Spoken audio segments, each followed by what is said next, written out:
ထပွဲလေးစင်တွေချင်းခါမင်္ဂလာရှိသောအခုချိန်အခါဖိတ်စာပါနာရောက်လာကြည်နူးရွှင်လန်းစိတ်ချမ်းမြေတရားမြတ်တာရည်စပ်ရွှင်လန်းစခါကြည်နူးရွှင်လန်းစိတ်ချမ်းမြေတရားမြတ်တာရည်စပ်ရွှင်လန်းစခါနှုတ်ဘဝတူပေါင်းဖတ်ဖို့ရအကြောင်းကံလာရည်စကားဖန်လာရွှေနဲ့မြပမလိုက်ဖတ်တင်လို့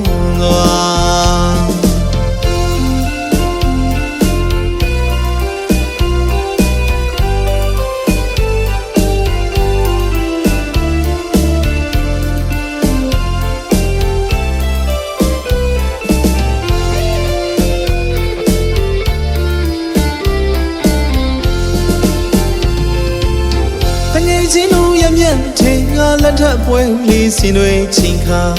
မင်္ဂလာရှိသောအခုချိန်အခါဖိတ်စာပါနာရောက်လာကြည်နူးရွှင်လန်းစိတ်ချမ်းမြေတရားမြတ်တာရည်စပ်ရွှင်လန်းစခါ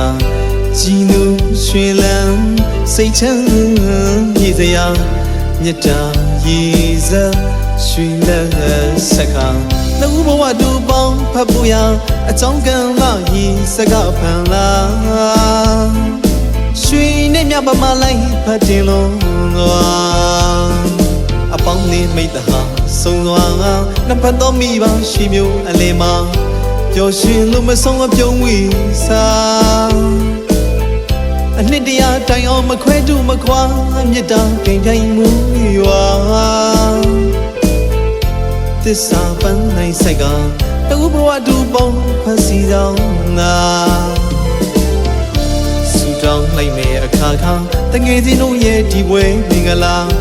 မြင်သူဘဝနှလုံးပြုံးရွှင်သွားကောင်းချင်မင်္ဂလာပြည့်စုံစွာကောင်းတဲ့တင်တွေသာချွေးကြော်ရာမြတ်တာပန်းတွေလမ်းဖြာနေနဲ့လာပမလိုက်ဖဆူမဆုံးမှာ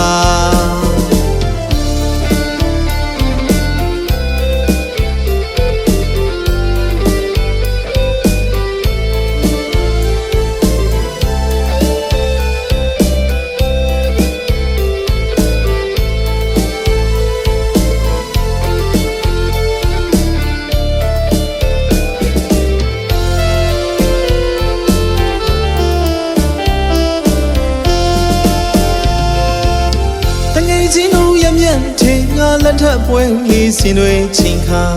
မင်္ဂလာရှိသောအခုချိန်အခါဖိတ်စာပါနာရောက်လာကြည်နူးရွှင်လန်းစိတ်ချမ်းမြေတရားမြတ်တာရည်စပ်ရွှင်လန်းစခါကြည်နူးရွှင်လန်းစိတ်ချမ်းမြေတရားမြတ်တာရည်စပ်ရွှင်လန်းစခါနှုတ်ဘဝတူပေါင်းဖတ်ဖို့ရအကြောင်းကံလာရည်စကားဖန်လာရွှေနဲ့မြပမလိုက်ဖတ်တင်လို့အပေါင်းလေးမိတ္တဟာစုံသွားနှစ်ဖက်သောမိဘရှိမျိုးအလယ်မှာပျော်ရွှင်လို့မဆုံးအပြုံးဝီစားအနှစ်တရာတိုင်အောင်မခွဲတူမခွာမြတ်တာကိန်ပြိုင်မှုရွာသစ္စာပန်းနိုင်ဆိုင်ကတူဘဝတူပေါင်းဖစီတော်နာဆူတောင်းလိုက်မယ်အခါခါတငယ်ချင်းတို့ရဲ့ဒီပွဲမင်္ဂလာမြင်သူဘဝနှလုံးပြုံးရွှင်သွားကောင်းချင်မင်္ဂလာပြည့်စုံစွာကောင်းတဲ့တင်တွေသာချွေးကြော်ရာမြတ်တာပန်းတွေလမ်းဖြာနေနဲ့လာပမလိုက်ဖဆူမဆုံးပါ